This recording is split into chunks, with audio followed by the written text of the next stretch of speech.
So we were muted. So I'll go back to public comment. Thank you, Wendy. If anybody on the Zoom online wanted to offer a public comment to the Planning Commission. There's only one person. Okay. Is that at all? Well, there's somebody in the, there's a chat item. Is that the person in the, who? We have somebody on the Zoom where the box just says home. And so if you could type in your name into the chat so we can record your attendance, that would be helpful. Or let us know who you are. If you want to unmute and tell us who you are.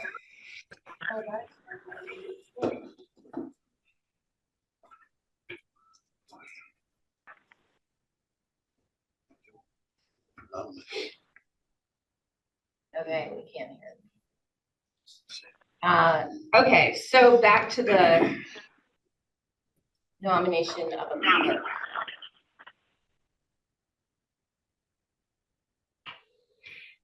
So the job of the clerk is kind of basically is like a vice chair.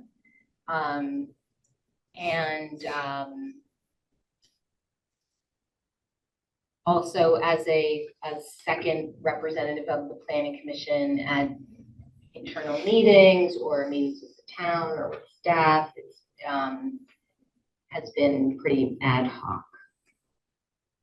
It's in our rules of procedure that the clerk would substitute for the chair if the chair is not available. Is there someone who would be interested in doing this? I would. I would like to nominate Sabina. Yeah.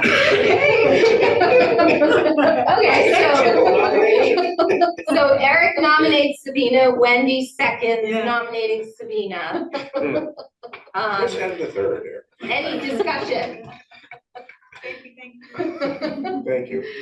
I fully support Sabina. Okay, I fully support Sabina. All those in favor of approving electing Sabina as the clerk, say aye. Aye. Aye. Okay, great. Thank you, Sabina. You're welcome. Congratulations. Thank Thank you. I look forward to working with you. There is a requirement though, that they have to bring cookies there. Oh, Yeah. wow. Okay. I could do that. And while you were doing that, Michael Chafin noted in the chat that he was the He's the home. mystery guest, yes. Okay, So- perfect. Thank you. Mystery guest, that's get prize. Okay, so now Chris, I'll pass it over to you to talk about the issue related to the municipal garage. Great, thank you. If you want to go to the next slide. So there is a question pending before the commission tonight. The town of Jericho is requesting a change to its bylaws to add a municipal facility town garage as a conditional use in the open space zoning district. This is predicated on the town voting to make improvements to the town garage and maintenance facility with a $4.1 million bond, which has already been approved. There was a study to figure out what the improvements needed to be, as well as looking at sites, and they recommended that the improvements take place at the existing facility. And the town, the select board accepted those results. It is, I did some research just to kind of check into this. It is consistent with the conservation easement of Mobs Farm. It's located in Mobs Farm, in the open space district of Mobs Farm. The conservation easement specifically excluded the garage and the solar farm, so that's not an issue with that. The definition of open space district in the bylaws specifically mentions municipal facilities, so it is consistent with that in the bylaws. So that's where we are. It's also was mentioned in the town plan. There's guidance about expanded providing funding to improve the facility. If you want to go to the next slide. So you can see here where in Jericho the town garage is. You can see it is in the little white area in the southwest corner of Jericho is the open space zone. This is where the town garage maintenance facility is. To make this change to the bylaw, there are actually 4 sections of the bylaws that need to be updated. One is in the general definitions. Another is in the zoning uses table. Then under general development standards, there are parking requirements for each use, so that table needs to be changed. And then there's also a zoning use table for the Riverside character-based zone where it needs to also be added. So those are the 4 sections. Can I just add one more thing? So the town, they're gonna build a new building. And when the town does anything, it's just like any other party. It needs to follow the zoning regulations. And in this case, it needs to go to the Development Review Board to request a permit to be able to build the new structure. And the current zoning would make that tricky. And so these changes are basically to enable that permit process to be approved. I'm sorry, you provided like all of the context. I totally jumped past. Right. No, you're right. So Okay. the open space zone does not allow municipal facilities. Even though the garage is already It's there. pre-existing use. It is a pre-existing use. There are provisions in zoning for expanding or enlarging existing use. That is capped at a 25% expansion. The building footprint itself is about 100% expansion. So that avenue of going through the existing zoning regulations is not an option. We did look at trying to figure out how to change or maybe make a recommendation to change that you could go through the process for expanding a non-conforming use. That would have much more implications beyond this specific issue that we didn't really have time to study what those would be. So we decided not to go that route. This proposed change has been written as narrowly as possible to just allow the town garage as a municipal facility in the open space zone. I think the initial idea was just saying all municipal facilities could be added as a use on the use table as a conditional use in the open space zone. We wanted to narrow it even further so that it would just be the town garage in the open space zone, which is why we need a new definition for it. And then with that definition and the new specific use, all of these other changes are needed. So I'm sorry, that was much needed context that I just jumped right over before getting into the specifics. Yeah. Any other questions about that? You had a question, Chris? I've forgotten what it was, but I was going to ask if we can imagine any unintended consequences of this.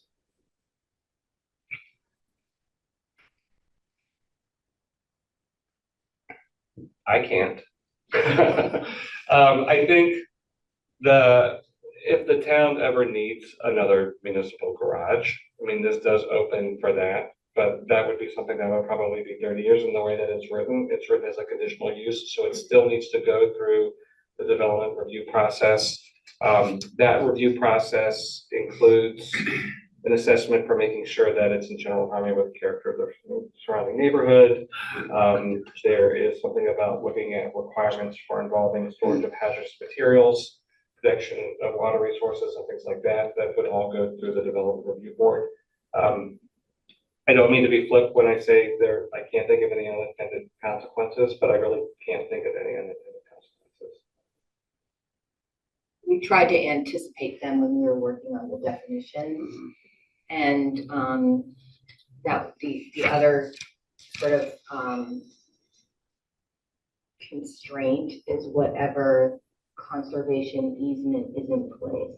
So when we first started discussing this, I was worried that the new conservation easement for mobs wouldn't allow this, that it would say something to the effect of like, no expansion or nothing in the future, but it didn't, it had an exclusion. So what I was thinking about was, in terms of unintended consequences, was in the future, any other open space would likely have a conservation easement, and that conservation easement is above the zoning regulations that would have to enable whatever the use would be. But in the way that Chris has structured it, the only use would be a maintenance facility. This is assuming, obviously, that that's the place it should be. Yes, but that's why Chris said at the beginning, I don't know if you remember this, but a year ago, there was discussion about whether or not it was the appropriate place, and the consultant looked at other locations. They came to the conclusion it should stay where it is, and that's the report and recommendation the select board accepted, and that is the background to the voters having approved the bond. So it's kind of like the marble going down the marble rollway. But yeah, I mean, so one of the things that you'll see in the table is that the other location for this particular use, where we could consider enabling it as conditional use of the commercial district. Mhm. This is centrally located and. Do you want me to go to the next slide? Unless, if there are any other questions.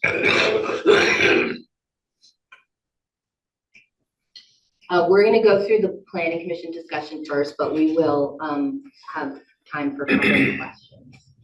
So now I'm gonna just literally walk through the 4 changes to the zoning regs. The first is the definition. So the definition as it's currently drafted simply summarizes the uses that are going on, anticipated uses of the municipality at the garage and maintenance facility. So I could just read through that. A municipal facility located on a parcel owned by the town of Jericho that is used for repairing, maintaining, and storing vehicles, equipment, tools, and/or materials that are owned or leased by the town of Jericho for the purpose of maintaining, repairing, and constructing public infrastructure, including but not limited to roads, sidewalks, trails, bridges, public buildings and open spaces, trees, storm drains, and catch basins.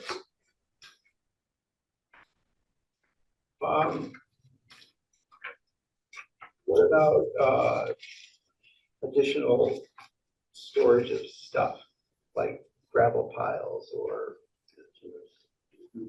salt, whatever other things that they consider a consideration of that, or Well, so the word material is meant to cover that. They do store that kind of stuff now. And that's where the hazardous materials review would come in as part of conditional use. Is that what you're thinking? Or are you thinking about space? What about like a salt shed? well, I'm just thinking about stuff that might, I mean, because when the most obvious interpretation of this is that it's for the buildings. But I'm just imagining all the other things that come with the building, and what those things might be, or things that we can't even imagine, but the sort of potential sprawl, or is there a concern of ours or not? Well, I tried to word it to be as inclusive as possible. So it does say for repairing, maintaining, and storing, and then a list of things. So vehicles, equipment, tools, and or materials. So that would be storing materials.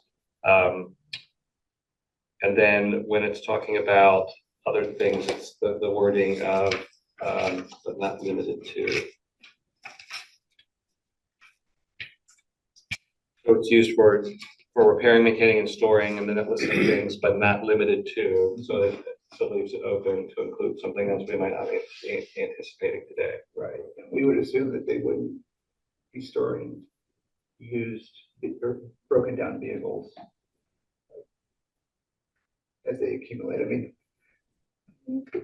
I don't want to say junkyard, but detritus. I mean, That's a good point. There's a definition of a junkyard, though, right? The state definition. Yeah, so many vehicles. Would it matter if it's a private entity or municipal? They would probably still have to follow that definition. Right, we have a definition for a junkyard, Yes. which is different. And is it singular facility, like would that include outbuildings? Or is it assumption that it is just one building?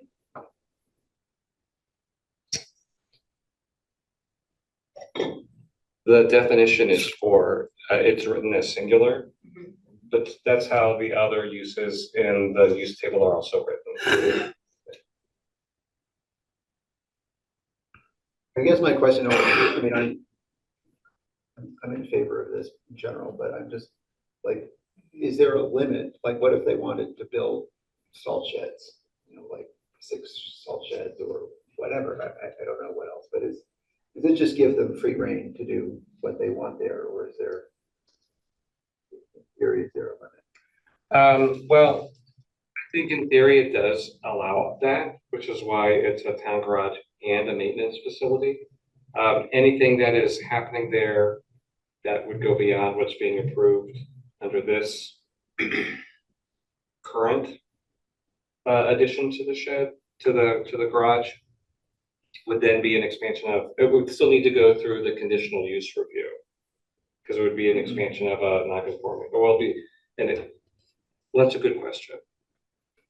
I'm assuming that it would still need to go through the development review board because it's a conditional use. So conditional uses require development review board review.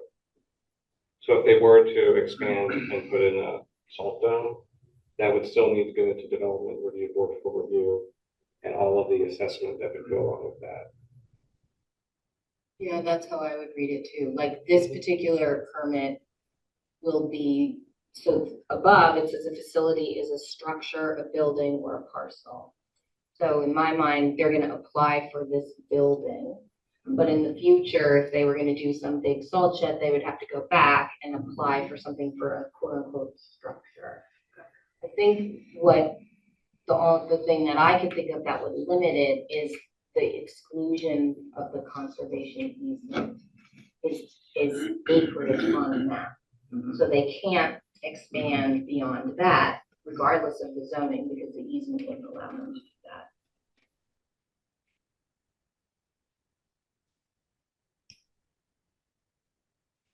Any other questions on the definition? Is there anything in the conditional use review, Chris, that you can think of, or maybe you could look at this after the fact with Chris Flynn, that would, where a condition could be attached to the approval that sort of ensures that, you know, it doesn't become like a truck cemetery? Well, Chris Flynn was going to call in to answer any questions that came up like this that I wouldn't be able to answer. So I don't know. Somebody's Heidi came in. Okay. Part of the reason I'm asking that is that where it's located. Right. Right. We would not, that's what I said to Chris. I was like, Chris Flynn is here. Chris Flynn is here. you're sort of backing into it. Yeah. You know, we wouldn't, this isn't the location that anyone. So, Susan, what was your question about the conditional use? So Chris, well, you could state your concern, and then I'll ask my question about the cemetery truck. Oh, well, my question, Chris, was, is there any kind of concern or provision for a limitation on dead vehicles that the town stores there? For example, basically like write-ins, you know, parked around the facility. So that's a question for me. Yeah, so what the question, Yeah. so. Okay, yeah, no. Yeah, I got it. No. So the long and short of it is, go ahead. I was wondering if there would be a condition where it wouldn't necessarily be able to accumulate, you know, disabled junky vehicles that sit there for 10 years. Yes, of course. And so the long and short of it is when a vehicle has reached its end of life, it still has a value, and so we don't hang on to that type of machinery because it may not be relevant for what the town of Jericho is doing, but it could be relevant for other municipalities or facilities, or they get rebuilt and reused. So these things do not get hidden in the corner and stay there. So I wouldn't worry about it, but that's a condition can be easily attached. I have a slightly tangential question to this whole conversation, because this is a change that is coming from a very specific need, right? And we've been in a position in the past where we tried to decipher what has been done in years before and have to piece things together based on supposition and best information. So I'm wondering if there's any way to, not necessarily in the document, but in some kind of way, indicate what our thinking was in 2024, so that 15 years from now, when we are all kicking back on our rockers, the next planning commission who needs to understand this will know where we were coming from, right? Because this is such like an esoteric little thing that we're doing. Nobody's gonna be able to figure this out or know the very good and specific reason why we did it. Well, and to that point, we wouldn't want someone in the future to assume that we were thinking that would be a good use for all of our open space. Right, Right. why did we do this tonight, you know? Future people. Yeah, so part of the process is, the planning commission will have to approve a report that explains the recommendation to the select board, Okay. right? So I didn't go into the whole No, that's process, but fine, but but I that's can the do the- thing, right? yeah, but let me Okay. explain that right now. So tonight, we are looking at what the proposal is, and then at the end of the meeting tonight, the planning commission will need to decide whether they want to move this forward as a motion to the select board. When that is done, I will need to give a warning, minimum 15-day warning for the first hearing on this change to the bylaws that the planning commission is holding. And then based on that, there will be a report presented at that hearing, with the planning commission will then take an action on. And then if it, once it passes that stage, then it will go to the select board. The report and the motion will go to the select board for their consideration. So what you're asking about now would get documented in that report. It would explain the basis for the recommendation of the planning commission. Right, but 20 years from now, the It's planning not commission keeping the then, report. will they ever find that or see it? Or, I guess my question is, would you add a sentence to this that said, the intent of this is for this one specific use in this specific open I think space? if we do Well- something like that, we'd have to do that with everything Yeah. else we do. Our minutes are public. This is being recorded. Right, I don't want to 25 get years too ago, off. if someone wants to dig Sorry. through it, they can listen to it. Sure. It also gets into spot zoning, which isn't. Right, but I hear you, and it just sounds like our job is to keep that idea of the recommendations, files, somewhere accessible. Yeah. And knowing that they exist is the first step, Mhm. because I didn't even really understand that there was that paper trail. Yeah, Okay, sorry to derail that. that's okay. All right, any other questions on the definition? If it makes you feel any better, Chris, when I was doing kind of my research on this and I was looking through the records, I actually found a record of a discussion of the maintenance facility that happened 20 years ago. It wasn't relevant for what we're talking about, but there is a paper trail that's there that you can get. Yeah. Right, now it's before all the computer stuff.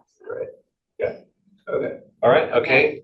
Cool, okay, great. So, I said there were 4 places of the code that needed to be amended. That was the first one. The second one is the zoning use table. So you can see here 4 zoning uses.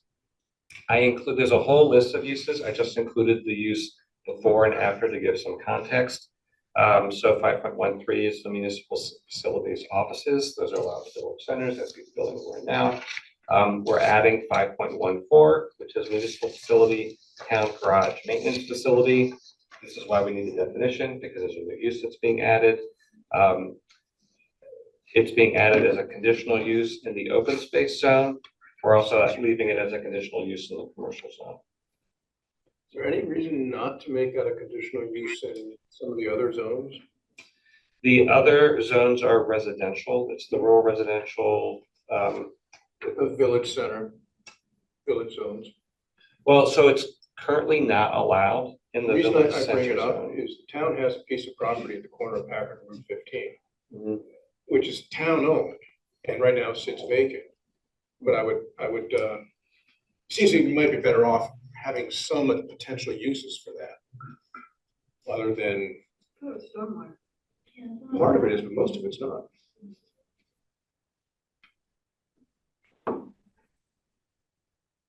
there's a catch basin in there, but there's more than 3/4 is flattened above the catch basin. I think this particular use though is one of the most like heavily, almost like quasi-industrial uses of the whole town with, snow plows going in at 3 o'clock in the morning, and those other zones, like Chris said, are residential. It seems like it's unlikely to be compatible. If you wanted to do like something small, like a salt thing, potentially that other use, municipal facility other, which is allowed in those other zones, would be able to accommodate something smaller and less truck centric. Why are we adding it to Riverside? We're We're not. Oh, we only added it to the table because I love this, because Chris is OCD and he wants the table to have every single use in it. I'll get to It's that. blank. I'll get See, to that. if you go Yes. 5, but that's what you're asking about, 5.13 on number 13 Riverside, it's not permitted. So But jumping he just down, wanted to have the line there Yeah. because we're exquisitely making sure that every Yeah, use is okay. in every proper table. so jumping down to Chris's question, he's jumping into 13, the Riverside character-based zone table. There's a separate zoning use table in the character-based zone, chapter 13, which lists all of the uses that are in the other table. So I didn't want to not include it there, so I included it, and you will see that there is nothing in those spaces. Right. There are other uses in that table that are blank. So just to be consistent with the zoning regs, that's why we're adding. Right, and explicit. And while we're jumping ahead, so 11, development standards, that is also another use table that includes every other use. So I've included the municipal facility, town garage maintenance facility there. That's specifically for parking requirements, and I've just added 1 space per employee, which is what it currently is. Maybe add a little bit more for visitors. That's just minimum. It's a They can minimum. do whatever they want, but that's the minimum. I'd hate to see the repair truck for the trucks coming in and find there's no parking space for them. Sure, they have nothing but parking. The Right. whole thing is a big lot. So I'm sorry, we jumped to like all 3 of those. So Yeah. if there are any questions on any of those 3. It's just the one I mentioned about not having them in the village district or the low density rural residential. And I understand, yes, no one wants to have a truck parking lot next door to them. Well, I think that's a question for the commission. I mean, my sense is that it's not a use that would be consistent with a residential zone, but it's centrally located and it's a town-owned property. So I think that's a question to consider. And conceivably, at some point in the future, you might have something like a police department where you don't have necessarily the snowplows coming by all the time, but you have other vehicles. Right, but that wouldn't be this use, that would be municipal facility other, the line below, which is already a conditional use in all those zones. Okay. It's literally just for this facility. Or at least that's the intent. All right, any other slides on this change? I think there's just one more, which is discussion. Okay. We've had a lot of discussion Yeah. already. So I think the main question now is the planning commission recommending this moving forward? Are they comfortable with this and moving forward with it? I need to know that so that I can start the formal hearing process. Do we need to vote? No, we don't need to vote, but I do want to invite public comment before we sure, close and maybe before you guys render an opinion. Does that sound good? Yes. Okay, public comment. Chuck, you had your hand up first. State your name for the record. Chuck Lacy, Jericho Center, 25 miles an hour. I hope that you will attach removing clause 5.6 to this process. As you know, this is a clause that I think everybody agrees needs to go. It's a simple erasure from the zoning bylaws. We've been aware since June that someone who has built as many houses in Jericho as anybody, that has approached the town about building a cluster of fourplexes along Route 15, safely away from the luxury zones that you're trying to protect. And all we have to do, I mean, it's just ridiculous. In the small area where we deem triplexes and fourplexes not so aesthetically uncomfortable that we allow them, to then require double the land is ridiculous. I don't think that fits with anything that we're trying to do. Susan, you've been aware of this problem for a long time. The rest of us became aware of it in June. It's been 6 months. For 6 months, we've heard we don't have time. We can't do it. We have other priorities. And then now this is coming up. And I think it would be simple enough to attach this to this series of hearings. We've been saying for months, it's just really not that hard. You just have a couple of hearings and make the change to get rid of the paragraph. You are proving that the town can be nimble when it needs to be. You can decide now whether the town is going to be nimble on everything continue to be nimble on everything except housing. I mean, this is a simple change where we've said we want to respond to developers. And this is just a really simple thing. So please attach 5.6 to this and let's get rid of it now and show people who want to produce housing that we're serious about working with them. Bill? Bill Butler, Bentley Lane, 25 miles per hour. And the proximity of the plant of the garage to Millbrook brings me to my request that you create a zero runoff strategy for that garage area so that it's just controlled on site. That's my request, and that's all I have to say. Thank you. Thank you. Yeah. Okay, any other comments in the room? Susan, I have a comment. Yep. The design facility will control all runoff on site. There won't be any runoff off the property, especially the area in question with regards to the highway facility. So that is already in the works and will be taken care of. If we became known of 5.6 in June, it's November, that would be 5 months, not 6 months is held out. As well as the person in question, he has inquired to me, but he's never presented anything with regards to designs, projects, things along those lines. So I think it's a little bit of an overreach. Because he was told he couldn't do it to the board. So those are my comments. Read the letters. Okay.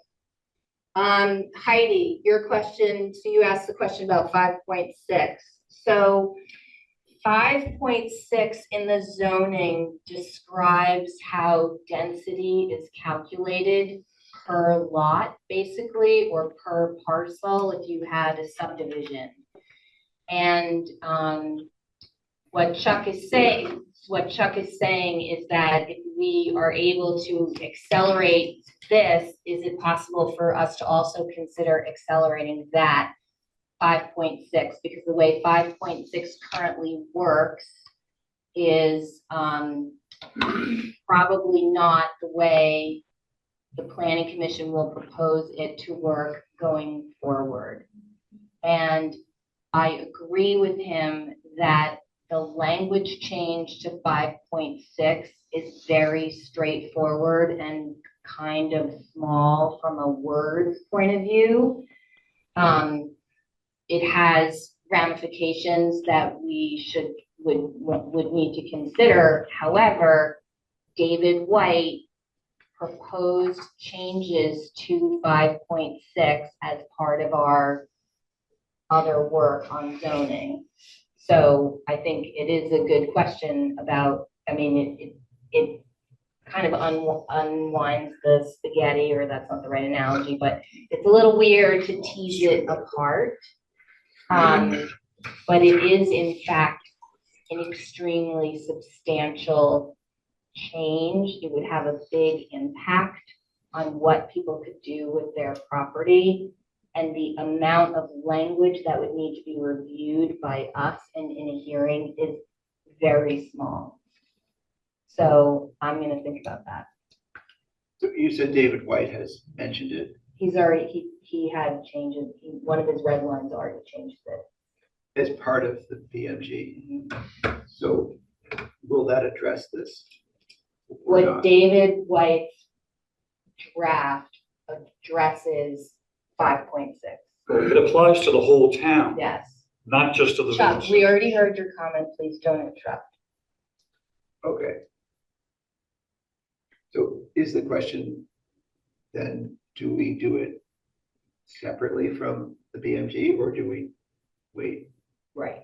Because if we were to do it on an expedited, Chuck just suggested that we potentially do it on an expedited basis. It would benefit from this expedited process because where we stand now with David White's work, we're still a couple of months away from having public hearings and having that change adopted. And it Wouldn't would adopt be, until February, March. right, it would be a difference to people coming now with applications potentially sooner. And it would still have to be, I'm sorry, Chris, you've been waiting. I was gonna say, one of the things we talked about at the last planning commission meeting was that there are a lot of changes that have been in the red lines that the planning commission has reviewed, and some are well beyond the scope of just the village centers. So what I talked about doing at the last planning commission meeting was pulling all of those out, because we've had a lot of public notice that this is just about the village centers. So making sure that the village center and the CBZ zone amendments stay focused on the village center and the CBZ zones. But there are a number of other changes that have been proposed that we don't want to lose. So one, pull those out and then moving forward with those, but on a different track so that it doesn't get muddled with the specific grant focus. Okay, so if we were unsure about adding it to this, what would the timeline be for addressing 5.6? We have a guess. That we get to sort of a staff capacity issue, at least if it was something that I was going to take on. And there's a lot to focus on and work on with the bylaw modernization, and I'm not comfortable committing to something and taking that on and setting a timeline for that. So if we continue on the current plan, this will be in the BMG, which will be approved sometime by February. No, you're Plus or saying, minus. It wouldn't be in the BMG. It would not, we could adopt it, I would be comfortable adopting it as part of the village center zoning amendments, but not townwide, because we have not advertised that the process that we're working on is looking townwide. We've only advertised this looking specifically at the village centers. Is the other proposal that includes eliminating 5.6 as part of this town garage, or is something totally separate? I'm getting a little confused.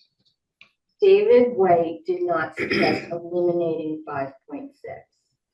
He suggested changing the language of Okay. 5.6 to work, I think, the way Chuck is anticipating that it would work, which is exactly the way that I would anticipate that it'll work, which we've seen, but we haven't really discussed it in detail. So that is part of David White's draft. But what Chris here is saying is that David White's, here's the BMG, this pile. David White's draft addressed some other items, Right. including which affect village centers, but some of them affect townwide. This 5.6 would be townwide. So we talked about, would we, in order to have the proper public notice and everything, would we have like two separate packages, or would we have these are the red changes and these are the blue changes? Because we have a couple of months still to inform the public about all the changes that we're considering. But we don't have the grant really funding that. So it's a little bit tricky. but it sounds like the alternative is we wouldn't get to it until spring at the earliest. And then it wouldn't become enacted until summer. Right, delaying it, which is right. So I would think, if I were a townsperson, that it might be frustrating that the municipal garage gets special treatment and this doesn't.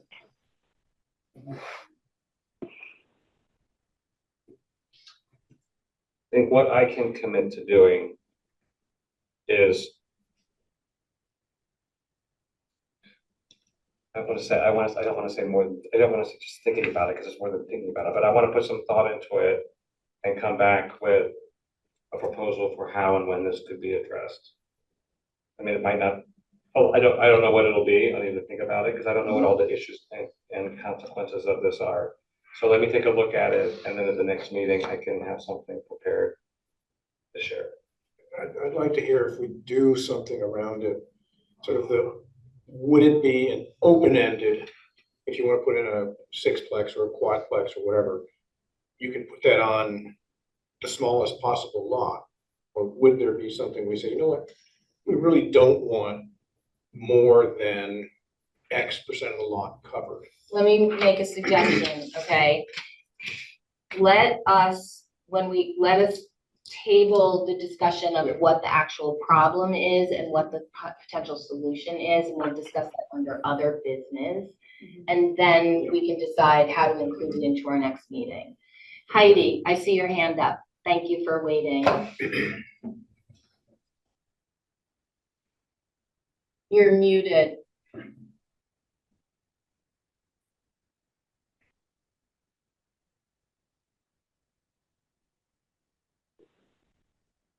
Heidi? We see the hand, we don't hear the voice. Can you unmute her?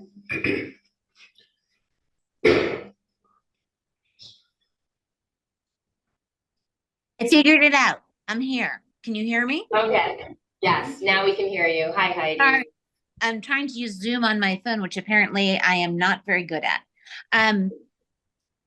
I guess I hear you. We're going to table it, Susan. Thank you for putting it on for something for us to talk about. I think one of the concerns that I have raised and I hear is that the grant should be an opportunity that lets us get done the work that we want to do. The grant shouldn't drive our strategic priorities, right? And so I'm a little concerned if that the grant gave us money and capacity to get something done, but the something that we wanted to get done primarily was to increase the ability for housing. And so I just will continue to register my concern that we're allowing the grant to drive where we spend all of our time and energy instead of being as creative as possible to streamline the work that's needed to attend to the kind of development we want to see. Okay, thank you.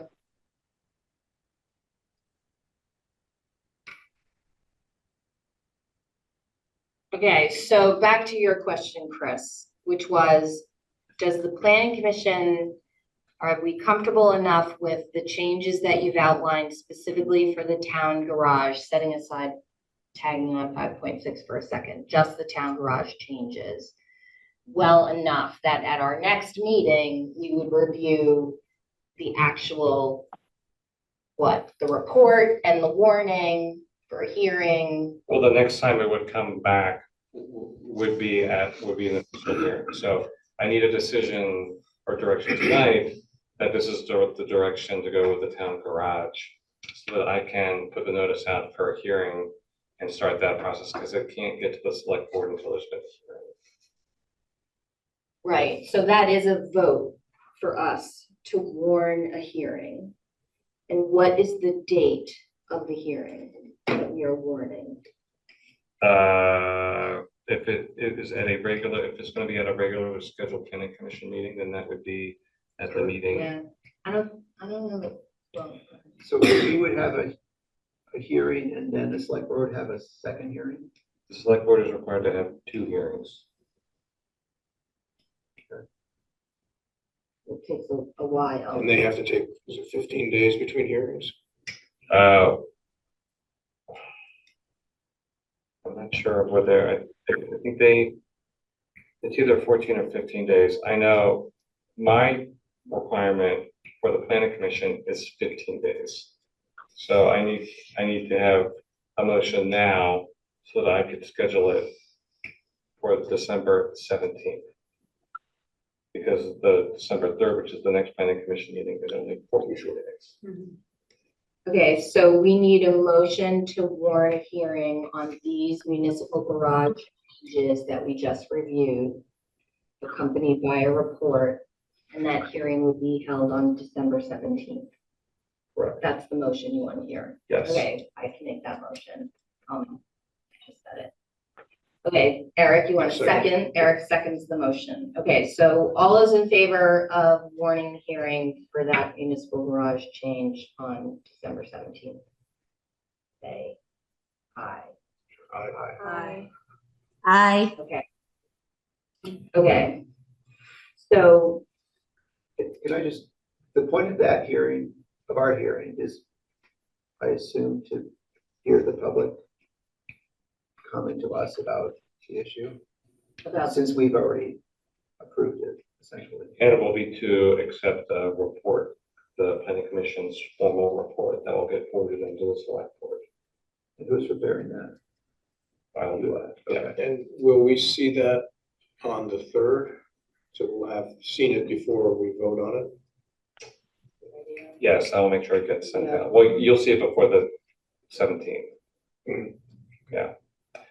And just so you know, there are other notifications that go along with that. So I'll need to send it out to the surrounding municipalities. I'll need to send a copy to the Chittenden County Regional Planning Commission. And I need to send a copy to the state.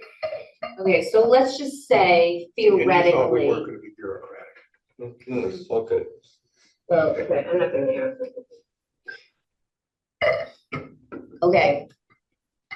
Thank you. I appreciate everybody being flexible. I had similar reservations about open space, and Chris talked me off the ledge, and I do think that they came up with very tight language. Okay, so then the next topic is where we are on number 7, the bylaw modernization grant. Okay, but quickly, just as close the loop, Yeah, 5.6. yeah. You will be.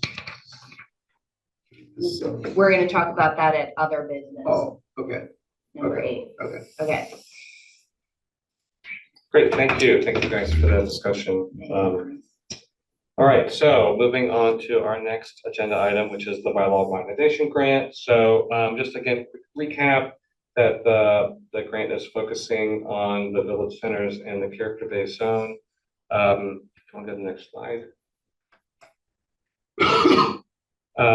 This is information that I got from the grant application, which talks about that it is focusing on the 3 village centers. It's amendments to simplify the character-based zone. It's specifically looking at the Enabling Better Places guide as a sort of the basis for what we're looking at, really focusing on creating vibrant, pedestrian-oriented mixed-use villages, village centers, and then aligning with the town plan and the anticipated future wastewater infrastructure. And then across the bottom, there have been those 3 chunks of red lines that have come through. So the first was process and architectural standards. At the last meeting, we was dimensions and uses. And then this week, we're talking about the character-based zone. Next slide. All right, so here's the timeline. This was also presented last week. You can see where we are in terms of batch 3. This time is going to change. I'm going to give some information as part of the town planner report in terms of some other research that I've been doing that I think is going to be really helpful in informing some of the development standards that were discussed last week. So I just kind of put this up just kind of as a reminder that we do have a timeline, but I do anticipate this is going to change. Next slide. All right, so in terms of a summary of the comments, so thank you everyone for reviewing and providing the comments. This is how I've organized them. I'd say in the first column, there are Let's say minor, but it's more clarifications and questions about the process. A lot of those I think were answered in the information that gets sent out before the meeting. If some of the questions were not answered, just let me know, we can follow up with that. There were 3 other areas, I would say, for discussion. One are the specific characteristics, that's what we're going to be talking about tonight. There were some questions around thoroughfares. I think that's a whole other discussion which we need to frame and have. Then there were a lot of questions about civic places and buildings that I didn't have answers to right away, and I think it warrants more discussion with the planning commission. So tonight, so that's sort of the big picture, and then tonight, again, focusing on the characteristics part. So I'm going to go to the next slide. Before getting into the discussion, I wanted to give an overview of most of the building characteristics that are covered in the character-based zone. Now, I sent out the presentation before the meeting. These next couple slides are a little different from what I sent out ahead of the meeting. I think this overview will give a baseline of understanding in terms of what these characteristic components are before getting into a broader discussion about what we think are most important in shaping in the character-based zone of Riverside. I've got 2 examples tonight that I'm going to walk through. One is commercial and one is residential. The one we've got up on the screen right now is a commercial example. On the right is a list of all, or I would say most, of the character defining features that are regulated as part of the character-based zone. Kind of walk through and show how those actually impact the building. I'm going to try and get through this as quickly as possible so we can have as much time for discussion, but we are a little ahead of schedule, so I'm feeling good about that. I want to do my part in 10 minutes or less, so let's see if I can get this done. Okay, great. So if you want to go to the next, so this is, so that the regulations talk about setbacks, facade setbacks. So on this example, like here's the facade, there's no setback, it's right on the building line in this example. If you want to go to the next slide. So enabling better places talks a lot about breaking down the massing of the building through voids, which would be like windows or door openings. You can kind of see here. So on the what will happen going through these slides, when you advance it, a little indicator is going to show up on the right slide that tells you what we're looking at, and then there's a color that's going to show up on the building. So in this example, with this commercial building, this is an Essex Junction. There are multiple entrances on the building, which would be considered voids.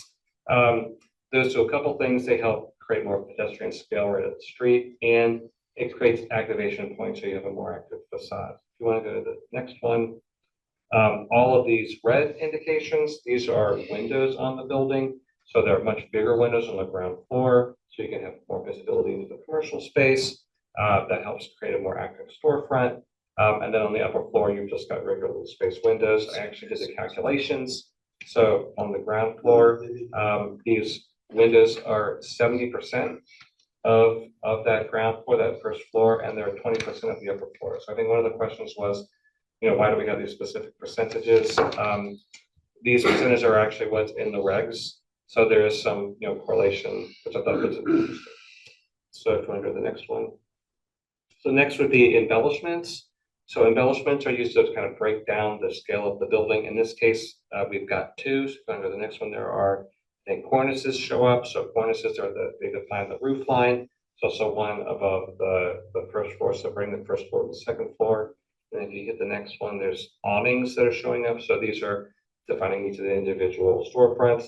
It's not one continuous awning. They're like broken up. So that's another way that it's breaking down the scale of the building. We'll go to the next slide. I think this is going to be public spaces. Yeah, so there's not a lot of public space here, but there is a 10-foot sidewalk. There aren't street trees, but it is a place pedestrians are right up at the building. And if you hit the next one, in this case, there is on-street parking. So that creates some buffer between the pedestrians and the cars that are passing by on the road. So if you want to go to the next slide. So when we see all these together, like these are all of the elements that make up the building characteristics. And if you hit one more slide, so this take away the building itself, And what you're really left are those character defining features. And this is what we're really trying to get at with the form-based code is what are these elements that are breaking down the scale of the building and creating the environment that we want to see in Riverside. If you go to the next slide. I'm going to go through this same thing with residential, so I'm not going to go into as much detail, but you can just kind of see them. So here we've got the building facades facing the street. I've got two examples. There's your smaller scale, either single family, duplex, triplex, fourplex, which is on the right, and then on the left you've got a taller multi-unit building. So yellow is the facade. And then that green space, there's a little yard space. So there's a little separation for these residential buildings. Too far from the road. They're very different in scale. One is set back further, another is very close. If you go to the next slide. Building entrances, again, there are multiple entrances. I know even in larger municipalities, if you've got a larger apartment building, but you've got ground floor units, there's a lot of encouragement of making sure that those ground floor units have individual access points. Again, that just helps activate the street, activate the building facade. Go to the next slide, the next button. Again, windows, this is about 20%, so it's kind of in line with what we've been looking at for the Riverside zone. Next slide. This is going to be embellishment. So in this case for residential, it's going to be porches, stoops, bay windows. That's creating, again, a more pedestrian scale right at the street level. In the case of the porch, you're actually creating an outdoor space where there's going to be activity, which will help activate the street. And again, cornices, more subtle than the commercial example, but it's still providing like that roof line and then a level of ornamentation around the top of the bay window and the porches and the stoops. Next. So again, this is just like that, the last slide. If you kind of go to the next, you can see all of these elements. Oh, I'm sorry, I jumped ahead. There was a sidewalk here, very little sidewalk here, but there is a sidewalk on the residential one for the smaller scale building. There's not a sidewalk on the smaller residential buildings. These are in Mount Pillier. Parking for at least the threeplex building are behind the building, although there is parking on the other side of the street. So I'm sorry, now go to the next. Pulling all of those things together, and then if you hit it one more time, taking away the specifics, again, this is kind of that scale element that we're trying to get at the building. It's not really getting at a style, it's getting at that scale that we want to create through the characteristics. All right, if you want to go to the next slide. So this is just for comparison. This is a building, it's over on Colchester Road. Just going to kind of go through that same exercise because it's got all the same components. It's got, if you hit it, it's got a building facade. It's got windows. It's got some architectural features with the cornice and then kind of an awning thing. So it's got all the same features, but it's really just a totally different experience that you got here. I'm not saying there's anything wrong with this building. It's not in an area where there's a lot of pedestrian activity, so it's perfectly appropriate for where it is. But this is where a level of specificity is helpful and necessary when we're trying to create a pedestrian area around Riverside. Now, what that level of specificity is and what it is exactly that we're focusing on, I think that's a question to talk about tonight. If you want to go to the next slide. All right, so these images here show 4 different walkable and human scale places. So you probably know where they are. It's Wilson in the upper left, Stowe in the upper right, Richmond in the lower left, and South Burlington in the lower right. All of these places have all of those components that I kind of just walked through. These are all mixed use. None of these are entirely residential, so there is that difference, but they are all mixed use. So currently, the character-based zone is most closely aligned with creating the environment that's in the upper right corner. It's most closely aligned with what's in Stowe in terms of a traditional Vermont village. One thing I didn't get into when we were kind of walking through those examples is building width. I think there were some questions about building width in the comments. You can see there are just different building widths here. So like in for Stowe, which is in the upper right, those have narrow building widths. For in Williston, that's actually one building with a facade treatment that is breaking its scale up. In Richmond, in the lower left, those are actually all different buildings built over different amount over time. So like the windows don't all line up, there's more subtle variations. And then in South Burlington, those are large buildings. I think they actually do a good job in breaking down the scale of the buildings. It's just a very different look and feel than what we have in Jericho today and what the character-based zone is calling for. I actually say the Richmond, all of the ones other than Stowe are different than what the Riverside character-based zone is set up to create. What it's currently set up to create. Yes. Okay, before the BMG. Before we make Yes. changes. Okay, thank you. Yeah, that's the, thank you for clarifying. That is the point. Yes. Okay. So the question is, what are the characteristics most important to creating a human scale village? I think there are a couple things to focus on. One is, what are the characteristics that are most important to keep that are in the CBZ? And you don't need to know what those are specifically, but as you talk and have discussion, those will come out. Another would be like what needs to be de-emphasized, what is not so important.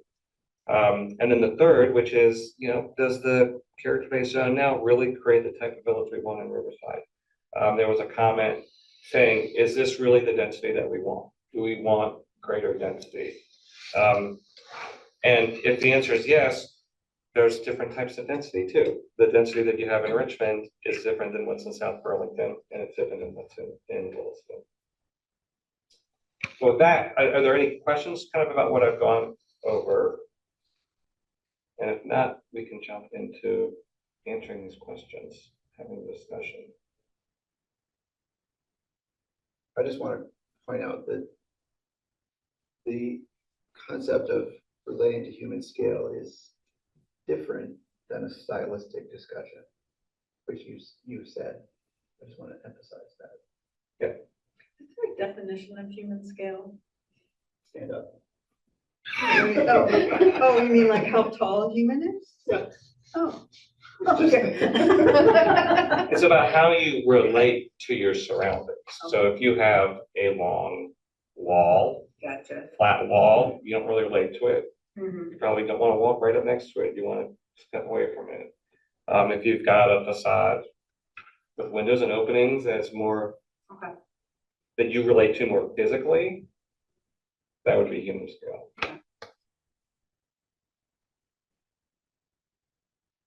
It's a lot to chew on right now.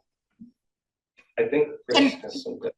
Sorry, can I ask, Chris Brown, why did you ask that question or make that point? It felt like it was important to you. Can you say a little bit more?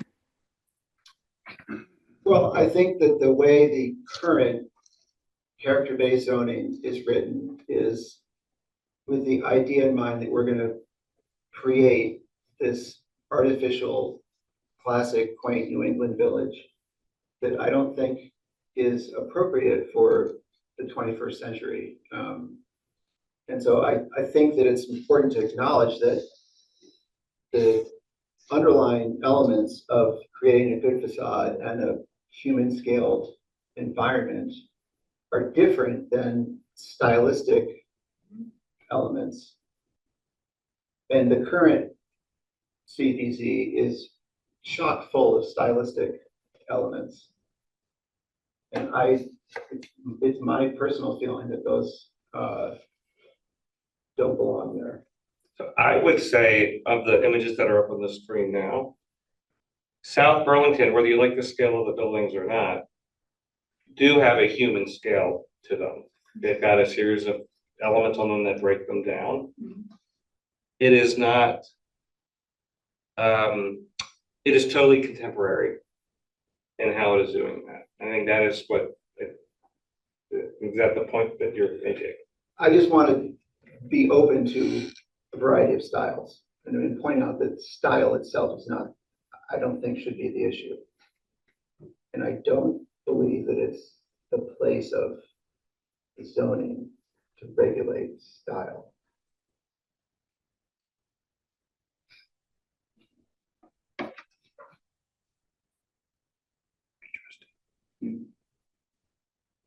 Which is what it's doing now. Mhm. It's very prescriptive in the elements on the building. I should say it's what it's trying to do now because it's been a challenge to get it to work, but Maybe I'm misinterpreting it, but in much of the regulations as we have, and those changes, we're still specifying what percentage of the ground floor needs to have windows. We're still specifying things that are related to style well, to create that stove feeling. no, the amount of glass is not a It's a stylistic stylistic issue. mandate. It's not that's not stylistic. You can have a very traditional building in Stowe with all glass on the ground floor. That's not what the issue is. I hope that we're discussing the issue of quantity of glass relative to building efficiency. But that's not a stylistic issue. It limits your stylistic choices if you're going to abide by the code on what percentage of your ground floor needs to have glass and transparency to it. Well, no, that building in the upper right slide is arguably a very traditional building, Yes, and the ground floor is mostly all glass. yeah, So, that's my point. but you could. You couldn't meet if you cut half that glass out there, you wouldn't meet the specs. Right, but the bottom right also meets the glazing requirement, and it's in totally different style. It's not a stylistic question. Well, if you limit what someone can do on the space, you are limiting the styles that are available. You can have any choice of black as long as it's black. You can wear whatever shirt you want, but it must be black. I'm taking it to extreme, but saying you need to have this percentage of your ground floor with glass, or you need to have an opening every X number of feet, we are limiting the styles that are available with doing that. Well, I don't think you're using the word style in the same way that I would understand it, I guess. Well, I would say like a style that wouldn't meet that condition would be, say, like a brutalist building from the 70s. And is that a building we would want to consider in a walkable village center? Probably not. I'm not disagreeing necessarily with that, but there are other styles that are not brutalist that could do that. What about if instead of focusing on the word style, I think the question that Chris is raising is like, you might like modern, I might like traditional, but could we both agree that having X% of glass on the street to keep it human scaled, that is something that we want to continue to have as part of the zoning for Riverside?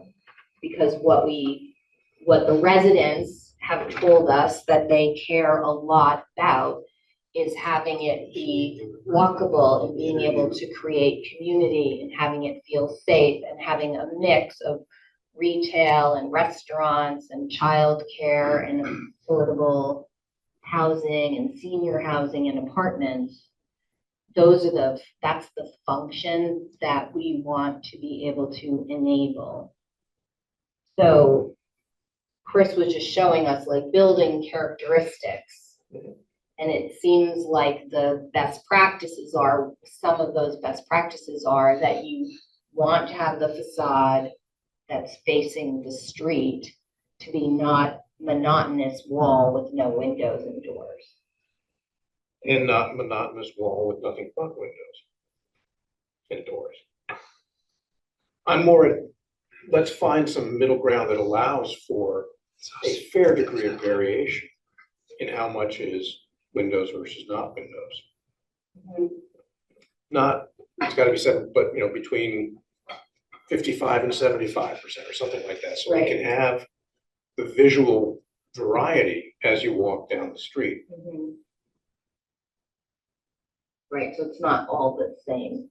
I mean, the South Burlington one, yes, there are lots of windows there, but they all look the same. And you compare the first building with the second building, okay, it's got a slightly different design, but it's in the same language, it's the same vernacular, both of those. And our buildings should have different vernaculars in each one to show variety. We should encourage that. We can't force it, but we should encourage it. So to get, I think what you are talking about, that would lead to a maximum building width that would ensure that buildings were that there were multiple buildings on a block. Potentially. But not not the Wilson one, which is one building with 10 facades. Yeah, I suppose you could do that, but I'm really opposed to that style. Lego building structure.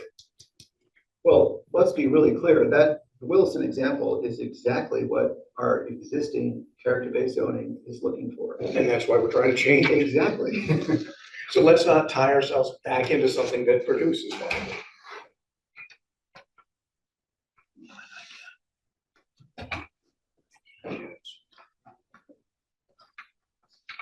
I think we can allow for no less than this, no more than that.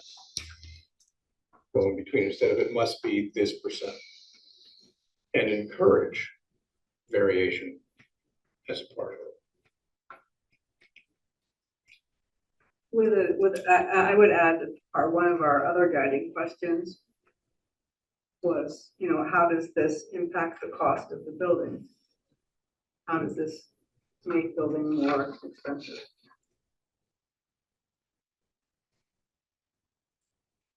Well, there will be a direct relationship between the quantity of glazing we require and the environmental performance of the building and the cost of the building. And that's straight shot.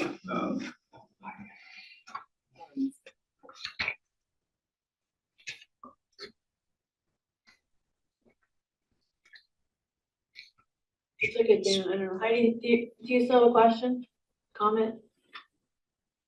No, I was getting a little lost as to what was the question we were trying to answer. And then, of course, I brought myself back to the beautiful slides that Chris Sheehan put together. And so what we're trying to say is what characteristics are most important to create a human scale village? Right? I just want to make sure I'm focused on the right, that's the question, right? And by characteristics, we're looking at the ones that Chris just walked us through. So are we talking about facades? Are we talking about the design features? So it's almost like I want to go back to that other list, Chris, that you had at the very beginning. And just sort of, now that we've had a photo, like have a quick, like, yeah. Right, if we go back. Yeah, just sort of here. So, yeah. Thank you. Sorry. And just if now that Chris has walked us through the different ways things can look, and we have this list in the right-hand column, which of I think the question before us is which of these features are most important for us, right? Is that the question, Chris Shaheen? At like a very basic level, yes. But like, I think it's hard to say, oh, well, we think awnings is most important. But I think there can be like, well, windows are really important, or some of these things are less important. It's not like I'm not looking for a ranking, but as we are going in and looking at the CBZ regulations and say we want to simplify things, like what areas can we de-emphasize and what areas are really most important? So like building placement on the site, like having it up against the sidewalk if it's a commercial building. What's the emphasizing the ground floor. I mean, those are sort of like general broad things that, like Eric was talking about having multiple different types of styles on the street. So he didn't say make the narrow make the maximum, establish a maximum building lot size, but that would be a type of regulation that would Drive that. come out of that kind of feedback. Well, one of the things that I'm thinking about is that the current character-based zone is divided into two districts, CD3 and CD4. And in my mind, this kind of a building, close to the street, larger building is in, I think it was CD4 or CD, whichever one was the more The more intensive. intense. Yeah. Right, the more intensive one. But in a previous iteration with David White, I think before you joined us, the planning commission talked about simplifying. And we said, simplify, simplify, simplify. Why do we need to have it two different ones? It's such a small area. We want flexibility. It should just be one. And I think that was a takeaway that David agreed to that. And then we also said it should potentially be larger than the current CDZ and cover a larger area so that we could have greater density in a larger portion of the village center where actually it doesn't regulate density the way it does everywhere else. So when I think about answering your question though, I think that's why our original feedback to David White was a broader range of options because every street that is now potentially in the map considered the Riverside Village Code, the RVC or whatever he calls it, is not going to be appropriate for this kind of like downtown, close to the street kind of treatment.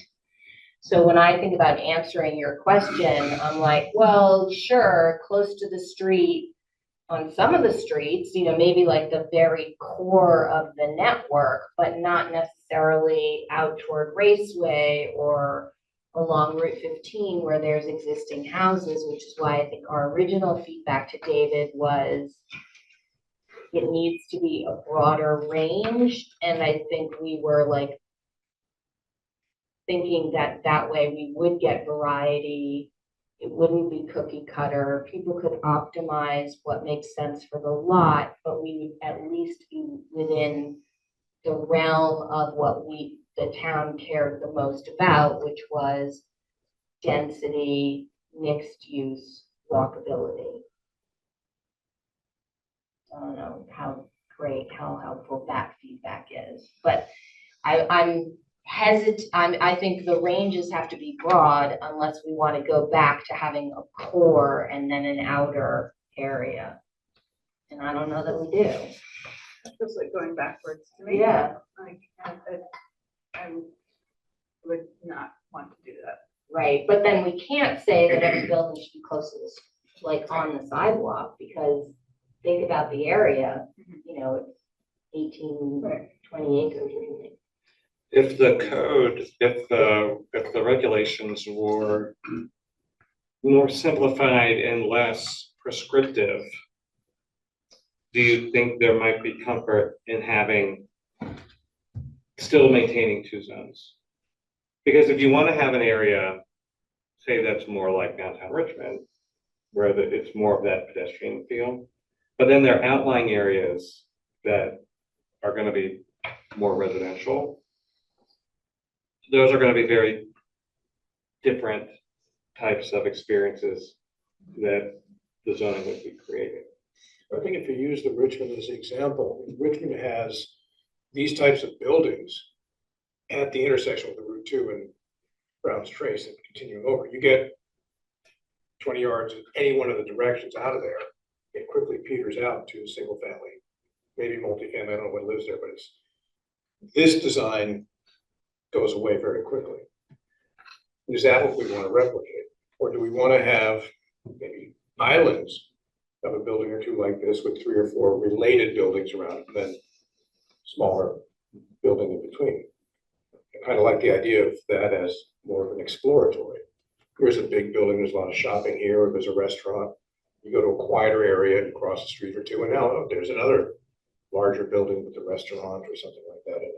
But I have no idea how to make that happen. That's a Other little than bit extending like, it up. you know, Severance Corners. Yeah. Colchester. It seems like a lot of parking lots to me though, when you have islands. I think islands is almost like it's like not, Severance Corners really hasn't been developed out with the intention of being what we're trying to do in the commercial district, I mean, in the Riverside. in the Riverside, yeah, Yeah. sorry. I think of it more as like a hub and spoke. Mhm. I think it would be ideal to have a hierarchy of development to the space, so that there was a clear center of commercial mixed-use activity, and then radiating out from that, stepping down in scale, but a clear sort of hierarchy. So the Richmond book. Yeah, so if you remember the map, David drew the map where there is a core, which is the Riverside Village Code.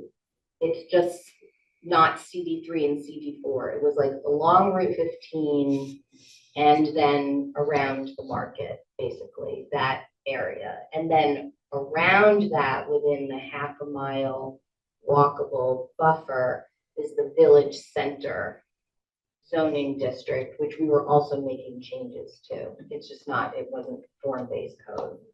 So I'm thinking about that core, that Riverside Village Code, that still needs to be flexible and not require this result because it's too big. If we want to require this result, then we have to go back to it being maybe not 2 zones, but a little bit smaller, because the way, so it might just be a mapping question. So I see your point that if we make it just that area that has buildings like this, we get Severance Corners. Because you're not building a lot of, and islands of parking around it, which we don't want.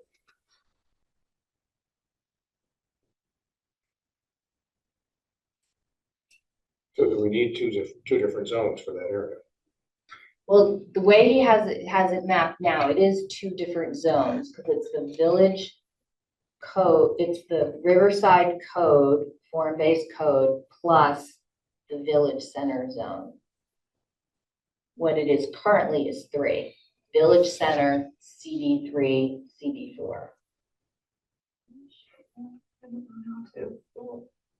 Oh, are you in here? Are you looking at the map? Yeah, I am. where is that? I can pull it up. That was on, CDGZ master doc. I want me to email it to you. Well, yeah, okay, that's what Okay. Heidi, do you have a comment? Because your name just popped up. Actually, should we look at? I don't know why. Alright, I will, This is your piece. sorry, I'll do that as part of my. should we just keep Well, going? maybe we Alright, should just keep Because- going. Should we just keep Yeah, Okay, let's keep going? going. yeah, Alright, sorry. We have an issue to address, but. we can Yeah. address it. Yeah, so, some of the things that you guys, that you're getting into, I've also thought about. But we have these red lines that have been sent out that we need to address what the comments are, right? So You're giving us context in which to do that. I'm giving context in which to do that so that I can work with David and give him direction on what to focus on. I mean, this has been good feedback, like no style stuff, trying to make it, this is what I'm hearing, at least from Chris, but I don't hear disagreement, right? I'm hearing openness to having, maybe not just having one, but maybe having a hierarchy of zones that maybe there's 2 sets of character-based zones. So this is all helpful context for me to go back and bring something back that hopefully hits the mark. But I also have some other things that I want to discuss with the planning commission that is going to further inform this that we haven't gotten to yet. So at this point, it's really like, okay, the character-based zone, we know it's really complicated. What's most important about it? And this has been a good discussion and helpful for that.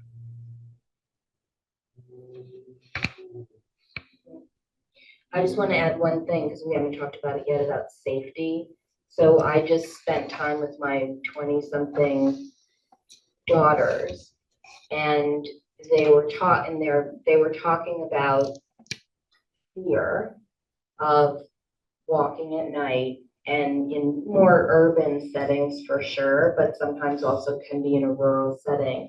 When I think about facades, I don't necessarily think about like shopping and because it looks pretty or because it looks like Stowe. I think like, and this is terrible, but you know, how far am I to a doorway or to a person? Like to walk along a completely blank warehouse kind of building is extremely intimidating for women, for people in general, but especially for women. And so when I think about human scale, I think about welcoming and safety as well as like economic development.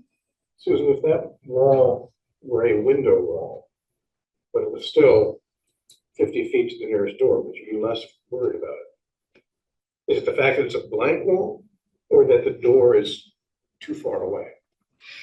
I think it's the blank that is really, because a window sort of implies that, you know, there's people in there, or especially if it's lit up at night, or it's just that like deserted feeling that gets you. And it does. It's terrible. So how's that to finish? No, this On that has particular- been great. So we're at 8:30, so we're Okay. doing well on time. Heidi, did you have anything you wanted to add? I know you've had your hand up on and off and been good and weighing in, so. No, thank you. I appreciate you giving me the spot, and I really do appreciate the slides and the organization, Chris. It really helps a lot. Great, thank you, thank you. Okay, so let's move on to the next.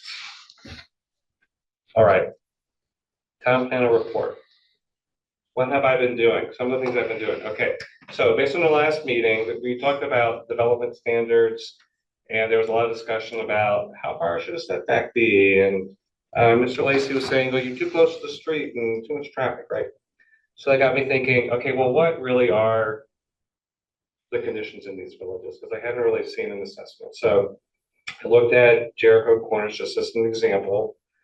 So I've gone through, and particularly in like the historic area along Route 15, like I've gone through and I've mapped out, okay, what are the setbacks? What are the side yards? What are the lot sizes? So that we have a better reference when we are looking at the next time that the development standard tables come back. There's something to compare to that is more objective, right? It was super interesting. Setbacks for our buildings on Route 15 here, Vermont 15, range from 0 to 100. Most of them are in the 30 to 40 range. You know, what we looked at the first time was between 5 and 25. I think next time we come back, I'm going to be recommending something that's a little different. So I think addresses some of the comments we heard from the public about 25 is really close to the street. Well, most of them are 30 to 40 feet. So that's a little more than what I think we had been thinking. So that's one thing that I've been doing specifically for this village center, and I want to do the same for the other two. They may all be very similar in the same thing, but I want to know if that's the case or not. So I'm going to be looking at that. Do you want to go to the next slide? I've also been looking at a lot of other plans and existing reports that are already out there, that have already been approved and have already been accepted. There's a wealth of information in these documents that I think can inform what we are looking at. I've been focused on the development standards part, not so much the form-based code part. But for example, like looking at where we want to have sidewalks. So the bike and ped plan, you know, identifies where we want sidewalks. Complete Streets guide from the state has sample sidewalk and tree box widths. So Route 15 is also a state road. It's going to be very limiting in what we can do if it stays a state road. what are the sidewalk minimums for tree bucks? It's around, 10 to 16 feet. So maybe that informs what a minimum setback is. So at some point, if we want to go in and we want to negotiate with other property owners to have a sidewalk easement, we're not precluding us from doing that. So I'm trying to pull some of this information together. And so this is what I've looked at so far. So there's the bike ped plan, complete streets guide. I think the historic districts are really helpful in thinking about what those historic cores are. There might be a different set of standards for those than the rest of the area. Looking at like the setbacks on Sunnyview Road Drive, very different than what's on Route 15. So this is why I was kind of hoping there was going to be openness to maybe there's 2 sets of zones for some of these areas, because these village centers are pretty big and they've actually got some diversity in them, and the one side might not fit all there. So also looking at the town plan, there's a whole question about civic spaces. What are they? I don't know the answer yet. We can talk about that. But even looking in Jericho corners, there are a couple civic spaces that I don't think we've really identified. So, well, some are obvious, like the Red Mill, Town Hall. There's also the War Memorial. Like I haven't seen that come up anywhere in terms of civic space. Yeah, I'm not saying it's like we're going to go out there and have a farmer's market, but it is a civic space. Then there's the elementary school. So anyway, figuring out exactly what civic spaces are and how we can capitalize on them in the village centers is something else I think would be worth thinking about. So this is kind of a question to you. So these are just some of the things that I've seen out there that I know of. So if there are other types of plans that have been adopted that you think could be informative, please let me know. You don't have to tell me right now. You can check back with me like maybe in the next week or so. That would be helpful. So that's some of what I've been working on. Are there any questions? Great. Thanks. I think what our balancing act to do is that it would have been great to have you at the very beginning of the project. Yeah. Because, you're a structured thinker and you are educating us and you are part of our team, whereas David is a contracted consultant. So we're quite aware of he has very limited amount of time. And I'm in a big fat hurry to get it done, and I'm heartbroken that we're not going to be done by the end of the year. But I also want to do a really good job. And I think, but we have to balance, doing great work, but also moving along, because I kind of want to start over. I think every conversation we've had for the last 6 months would have maybe been a little bit different had you participated all along. So I think that that's a tension in urgency and quality that we just are sort of playing a little bit of catch up. And so if you also can be patient with us a little bit about that and continue to drive us, but also we've been at this for kind of a long time. I am very aware of this, Yeah. right? So one of the things I have done, and this is what I've been trying to, we just haven't had, our schedules haven't meshed, but I've sort of mapped out how to kind of how we could move through this. Susan and I have kind of talked about this, but it might be a situation where we've got working groups that are smaller groups that are talking about things outside of the planning commission and coming back and presenting, so that we can get more done at the planning commission meetings. So I haven't wanted to say too much about that because we haven't had a chance to nail that down. But I do want to get that before the planning commission to map that out and get feedback on that. Yeah. Well, I guess my question is, I don't know yet how much you're presenting this overall context from which we can review changes, but we don't know yet if you are thinking that we've made a bunch of changes that you wouldn't have made if you were here, or that you generally think we're on the right track, but you want to guide us to the finish line. So I guess my question related to what you said is, I don't know if you're thinking this is a fundamental start over, or if you're thinking we're, like pretty good, but think about these things as you finish. I'm thinking that it's a way to parse out the work that's already been done so that there's a more structured way of having discussions about it. So the comments that are coming in on the red line are I don't want to say they're all over the place, but It's okay, you can say it. well, no, I mean, it's good feedback, but there's so much discussion to be had around any specific issue.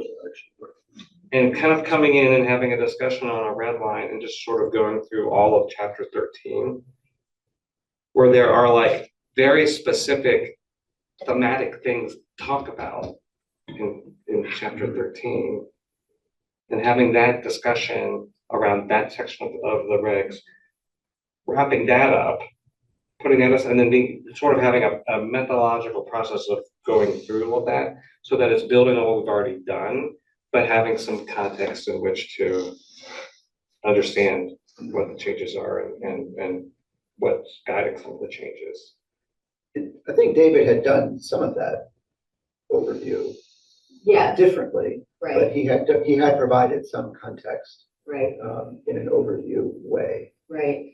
I think of it as a little bit of an intervention, like we were accumulating our feedback for David, and it hasn't really been delivered to David yet in any packaged way, other than the meetings where we had with him, and we said that civic spaces thing's totally confusing. Like we did tell him that, like, you have to fix that, but we didn't tell him how to fix it. So what I think of is that Chris will now enable us to package our feedback to David with his assistance instead of raw.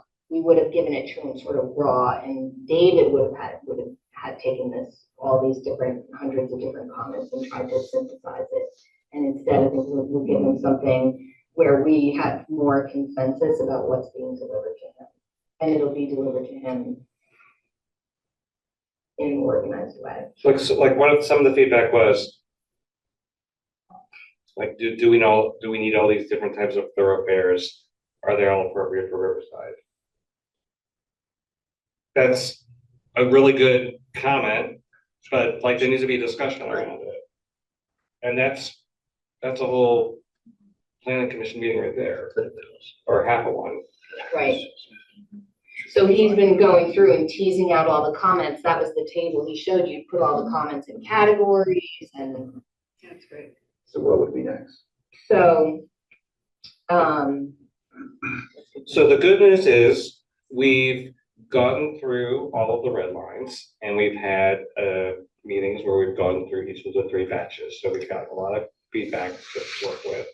The next is finalizing this timeline, and I want to work with Susan on that. And then presenting that to the commission so we all understand what the timeline is and what we're going to be doing when, and seeing how the best way of getting it done, being respectful of the amount of time that is already going into it. So that's where we are. Next is coming up with what the timeline is going to be and the approach for wrapping it up. and how we're going to handle things that are somewhat outside the village centers, but which are very housing oriented. And how do we either include them or not include them, or include some of them, but not others of them? Do we have a deadline on the grant? I thought we did. It was like the end of 2025. Okay. So the good news is that we have all of next year. Also, good news is that we're not going to be taking all of next year, right? No, Well, I guess I would ask that we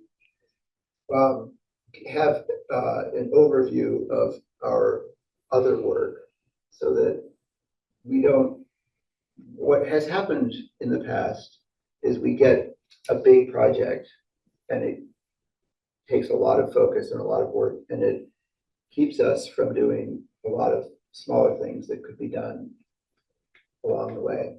And so I guess my ask is that as we think about this calendar, that we build in time to do other things so that this isn't all consuming to the detriment of some other things that could be relatively simple fixes that could happen quickly, and so that would be my ask.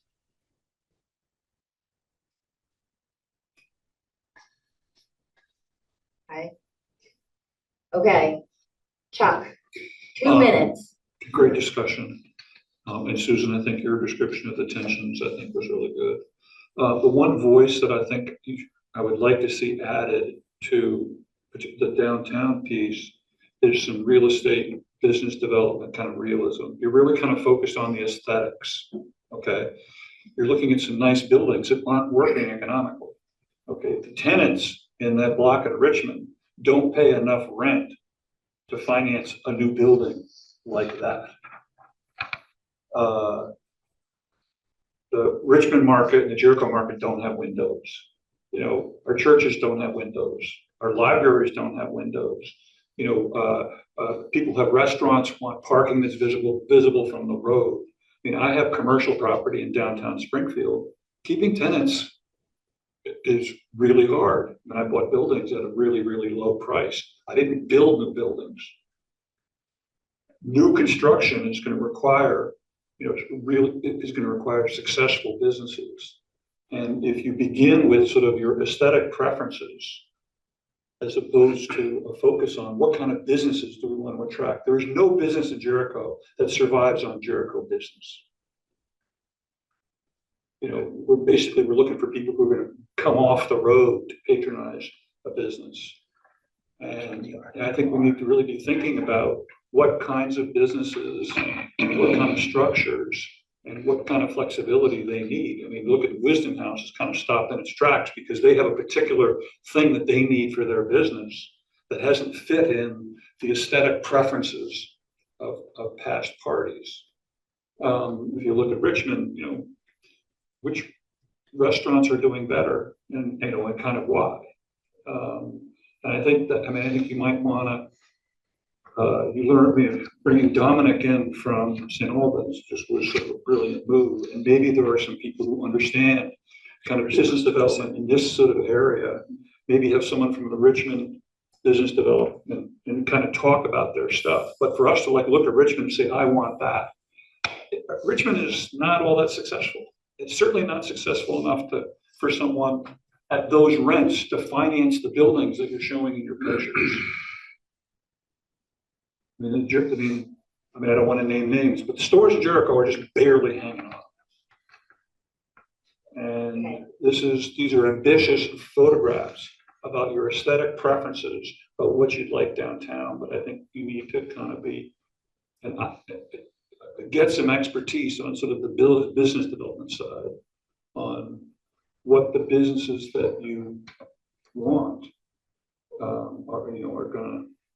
I use the glass. I mean, there's no dentist that's going to go down there and have windows in the front that people can look in and see, or a doctor, or a nail shop. So I would bring that expertise in. Bill, you had your hand up? Yeah, Sabina, can you bring the slide up that Chris did with 4 different town frontages? This one? Yes. This is Wisdom House's answer to that. You know, we have in this building, we have undulating facade, we have a restaurant, we have a clinic, we have a hair salon, we have public space. There's a rehab gym and rehab pool, all enclosed in this building. And then a couple of floors of multi-generational habitation. So I'm looking at that, and I don't like the modernness of this, but you know, this is a coherent thought about how to address the problems that Jericho is facing and create a space that frankly seniors can flourish in. And we need a large building in order to do that. You've seen this, right? I think I have. This is great, Tetro. Yes, I know.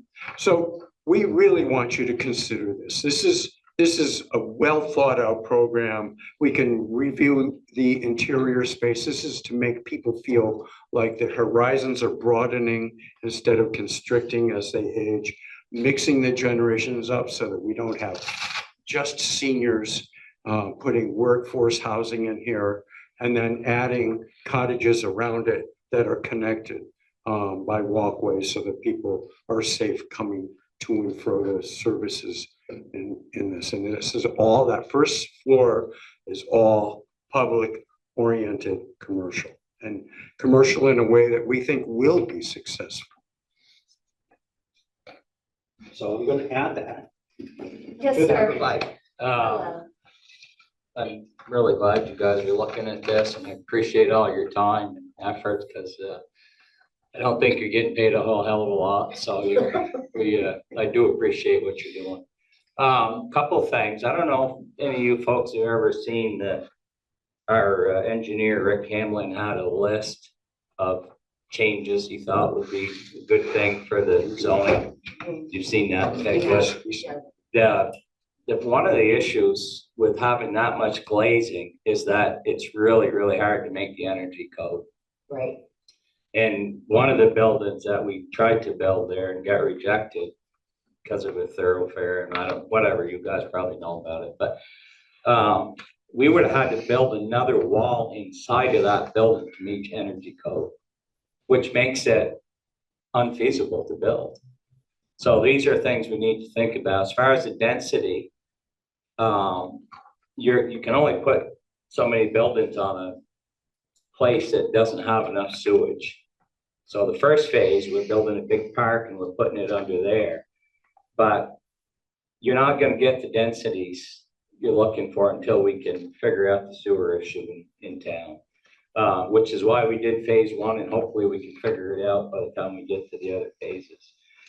So that was that. The other was your setbacks from the road inside of the development we're looking at. I believe the maximum lot width is 50 feet or 70 feet, I think. And then, so in order to get more density, you're going to need those houses close to the road, right? Because, you know, you're only going to be 70 by 70 or whatever it is. And if you take 20 of that, well, now there's not much left. So I hear you guys. I think I hear you.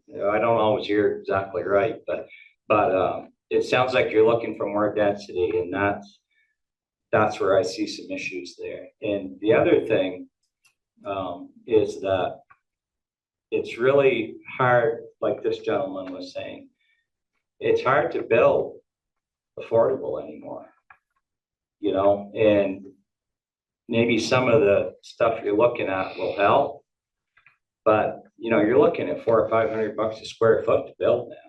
And, you know, the common person can't afford to live there. So I don't want to throw bad news on what you're trying to do here, because I appreciate what you're doing, but these are things that we got to think about a little bit.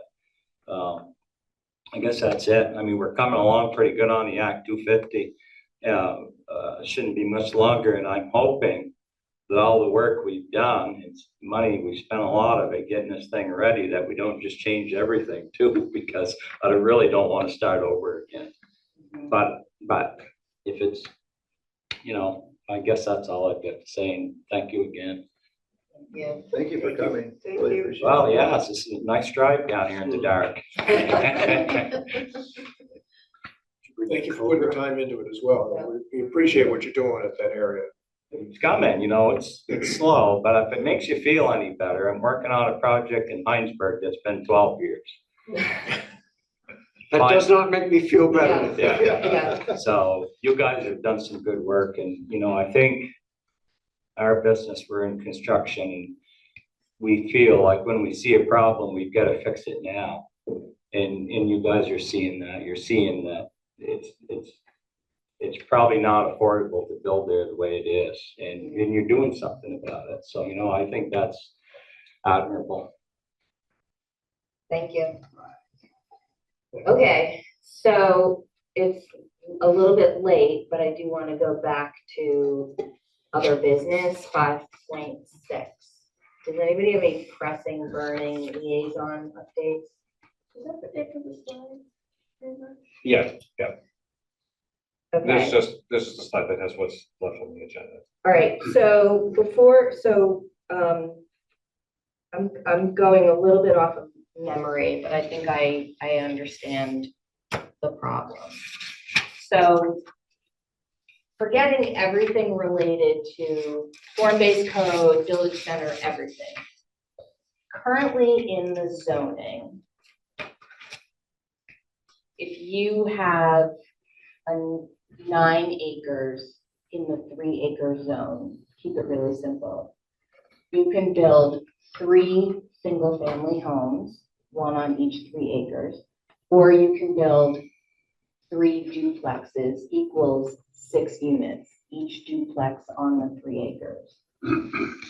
If you do a PUD, then the lots can be smaller, but the density calculation is the same.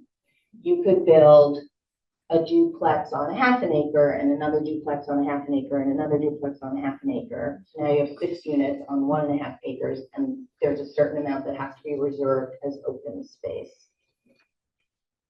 What happens when you want to build so in some districts, you can, in every district in Jericho, you can build a duplex. So, you know, there's like all this buzz in the press, like Minneapolis has eliminated single family zoning. Well, so has Jericho. And the state of Vermont. Yes, because it's for the state. So, but we did it before the state did it. What happens if you have a triplex? Let's say you're in a district that allows triplex and quad. The way the density language currently works is it reverts to the requirement of a single family to calculate the density. So you would need, I don't know if I can do this math in my head, you would need it to do a quad or a triplex counts as 3 units, even 3 single family homes, even though it would potentially be in 1 building. So the triplex would require 9 acres. Because it's 3 single, calculates a single family. It only does that like adjustment for a duplex. It's not by design, but it's also not a mistake. Well, we don't know it's not by design. Well, that's true, but the planning commission, and I don't know who was here at the time. I was definitely here at the time. We changed some of the districts. Sorry, I don't mean to not. No, you're good. Okay. We changed to allow triplexes and quads in more districts. I think that was all of us, right? But we did not change how density would be calculated. So we didn't change the amount of land that you would need in order to be able to build. I can see now if the issue were presented to me, my personal thought is that it seems like it would make sense that the largest multifamily that's allowed in the district should be allowed on whatever that smallest lot size is. Treated like As a single family. So if the district allows triplex, whatever single family allows, that's what a triplex should require. I mean, whatever is required. David, in fact, made that change in his red line in the PUD section. And my comment in the red line to David, written, which everybody got, was this should not be a change to the PUD section. The PUD section should have no density calculations in it at all. All density calculations should be in 5.6. So David, your language is perfect. It should live in 5.6. And the only density that should live in PUD is density bonus. Affordable, energy efficient, open space, public access. I forget what the other ones are.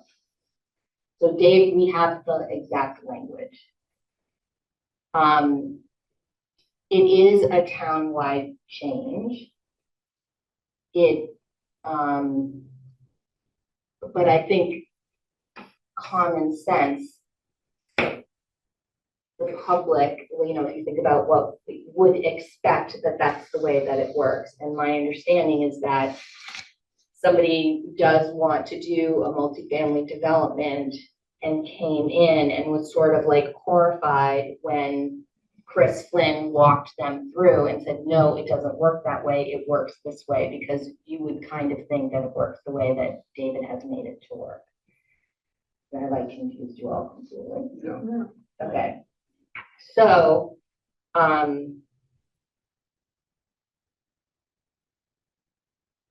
it's could be considered extremely independent of all this stuff we're doing. I think an argument could be made and say it's a technical change generally about how the units are defined. What I said to David, though, was that to me there was a big difference between 4 units in a building and, you know, 4 buildings.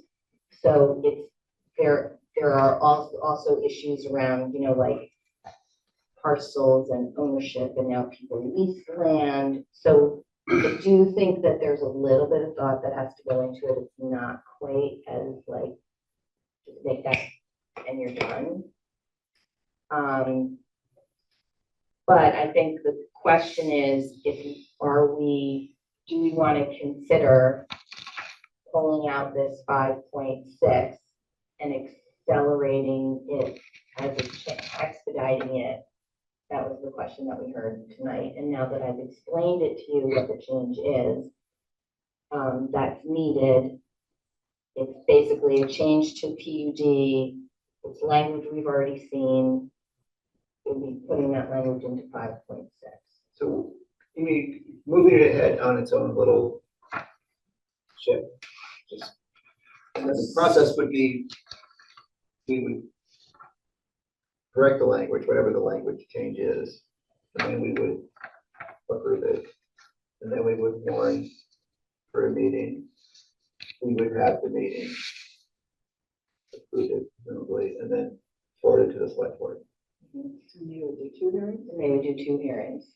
But we could, okay, so we could So just, you would have, you know, 2 months basically, elapsed time. but it could move ahead on its own little agenda by itself.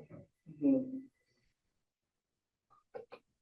It feels almost as if we're correcting an unintended consequences that a commission, maybe not the members of this commission, created when the commission made a change.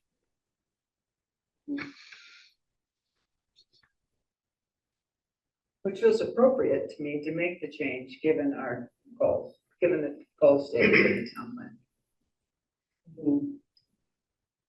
Do you have any advice?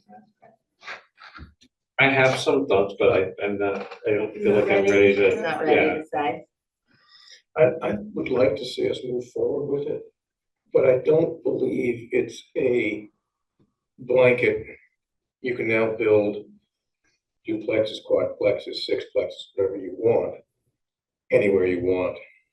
Easy solution. I think there's consideration we need to put into if nothing else, minimum building size. No, we wouldn't make any Well, changes. once we allow a quad or a sixplex in an area that's zoned for 1 acre, No, it already is allowed. so the lot coverage would stay the same then. Yeah, it's already allowed in the district. The thing that would be changed is how big does the lot have to be to allow that building? And so that gets back to, if it's allowed in a district, and you would require, so you put in a sixplex in a 1 acre district. No, we don't have a Right, so sixplex. do a quadplex then, so you can do a Right. quadplex in a 1 acre lot. Do we envision, should we be concerned about someone who says, I'm gonna do a quadplex on this 1 acre that I've got? And each one of those units is gonna be 2,000, 3,000 square feet, so we're gonna have an 8,000 to 12,000 square foot building going up on a 1 acre lot. Well, you would test all the other requirements of setback, buffer, building size, it would all stay the same. But so the answer to your question is, yeah, you could do, if you could meet all those other requirements. But I don't know if in the 1 acre zone, if we went to quads, I think it was triplex. Okay, but it's my opinion that we shouldn't be treating these differently than a single family house. And if we're not gonna limit the size of a single family house, somebody could build an 8,000 square foot single family house on that lot. In my opinion, it's not any different. I don't think we should treat them differently. Well, we should have a size limit on most houses anyway, Well, we don't. but we don't. I recognize that. So I think that they need to be treated the same. Right, and it would be only up to the 4s. Right. 5 Yes. pluses are in these other districts. And it would still have all of the. All the sewage other, requirements. yeah, Yeah. the only thing Yeah. that's changing is the map of how large the parcel has to be to accommodate. But you could see why, the map I just showed you, that you would need, whatever I said, you would need like 12 acres to build a Right. triplex. Which is. Kind of asinine. crazy, right? Silly. Heidi. Chuck, I see you. Thank you. Okay, you. hi. I would just go back to sort of the principle. The question was, do we take this one item and move it on its own separate path? Or not, right? And then how do we make sure that if it's on its own separate path, it's accomplishing what we want? I like the idea of moving it along. I think it really fits with Chris Brown's notion of when we have really big projects, that makes sense in some ways to lump them and sort of keep the whole, but not lose track of the fact that there might be some easy things or separate things that could move forward more easily that gain us some strategic advantage. And this one seems to gain us some strategic advantage towards our goals in the town plan. So I would support moving this separate and on its own little path. Okay. Chris, or when you said you have thoughts, but you don't want to share them, do you want to not share them this evening or just not right this Correct. minute? Right, Okay. I don't feel like I understand the issue enough Right, to have anything meaningful to add. okay.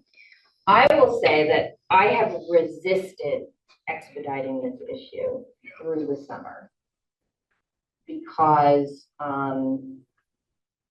I thought we're gonna get this done. It's gonna be in the package. It's only a couple of months. I didn't want to distract us with a separate hearing.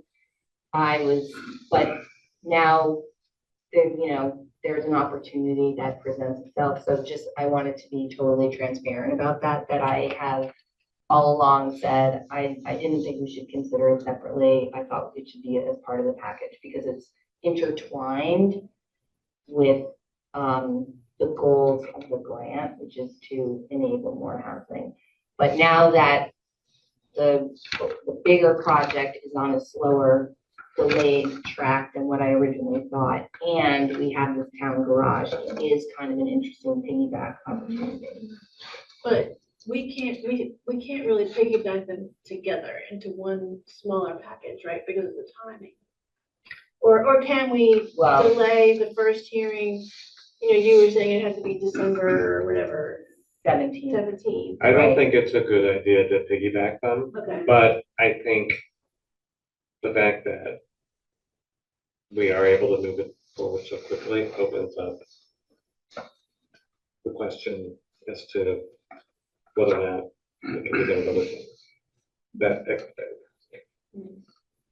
I assume it sounds like if we're not worrying about the building size, this is a very simple rewrite of 2 or 3 lines in the document, which I mean, the devil's in the details, but always.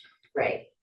So it sounds like basically you understand the change, you want to make the change, and you're interested in something expedited, separate outside the big package.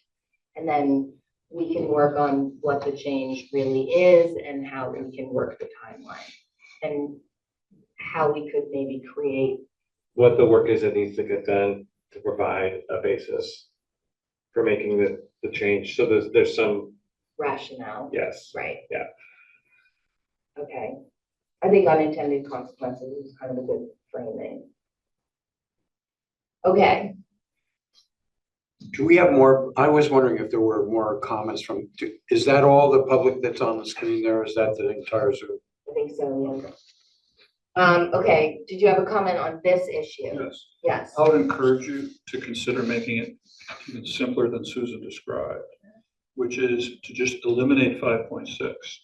Density is handled in your table of uses, okay? You change your table of uses in January 2022 to say, for example, in the 3-acre zone with conditional use determination, you can build either a triplex or a fourplex in the 3-acre zone. 5.6 says you need 6 acres, not 3 acres. And I think that was just overlooked at the time. It's redundant. Your density is established in the table of uses. That's what people understand. This is like this separate clause that was just sort of left there, I guess, as an artifact. You don't need both a density calculation and a table of uses. So Eric, I think this addresses your concern.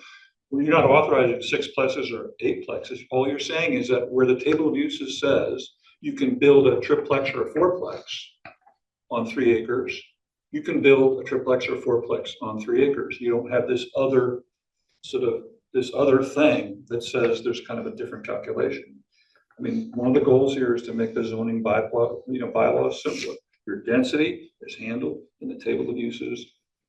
Just eliminate these 2 small paragraphs in 5.6 and do what you intended to do in 2022. Yeah, it does, it sort of mixes, I think we had this conversation with David, it kind of mixes up subdivisions and lots and units and density. It's sort of like apples and oranges kind of mixed up together. Like how big do the lots need to be in the subdivision is one question, and then what can you build on those lots is a different question. And the language does not really handle that well, and it doesn't handle it well in Susan either, but David was fixing that. Yes, sir. I'd like to add a little to that. So you're gonna, some of your restrictions are gonna be sewer, obviously. Yeah. So you're gonna have, if you're talking a lot of buildings on a small lot, and then you gotta have your stormwater nowadays. And then, parking. So you're not gonna cram, 20-unit building on an acre. Just, it's not gonna happen. So just to make you a little bit more comfortable, I think that the state also has a few rules that may prohibit some things too, so. Okay, thank you. Yeah. All right, so we'll work on that. And Yes. that'll be, so can we move on then? Does anybody have any other business? Thank you for indulging us and staying late. Heidi especially, I know Heidi's usually. Okay, so wrap up and planning for December 3rd. So we'll come back to this issue on December 3rd. And do you have any other items? And we're just going to continue work on the grant. Yes. And we're going to review the report for the town garage Yes. and do any preparation that we need to do for our hearing on December 17th. And that'll basically be our next meeting. I will not be here on December 3rd. Sorry. Whoever wants to be the curmudgeon, please take over. Okay, thank you for telling us. Okay, motion to adjourn, Motion to adjourn. Wendy, motion to adjourn. Oh, yeah. Sabina, second, all those in favor of adjourn, say aye. January. I'll bring your code. Yep, I assume Heidi said aye. I was singing the loud. I-